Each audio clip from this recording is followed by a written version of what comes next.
Here we will show you the way how we produce the parts for the interior. We will start at the CNC rotor.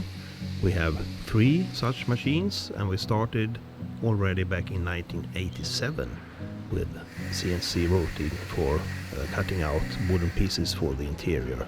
Out of the 3 CNC rotors, 2 are 3-axis for 2-dimensional things, and 1 is 5-axis for 3-dimensional parts.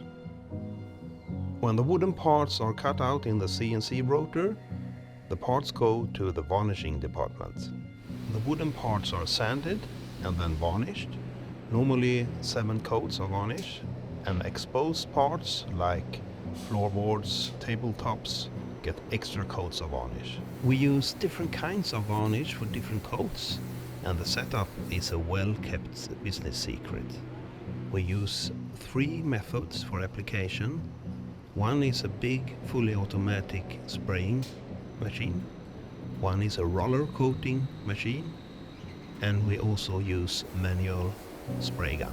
In between the varnish coats, the parts are sanded, sometimes by machines, sometimes by hand, and sometimes by a combination of hand and a machine.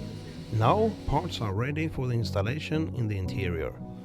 Most wooden parts are to exact measure from the CNC rotor, and some are handcrafted to get that famous Hallberg-Rassy fit. As you can see, the whole production is a combination of modern technology and traditional craftsmanship.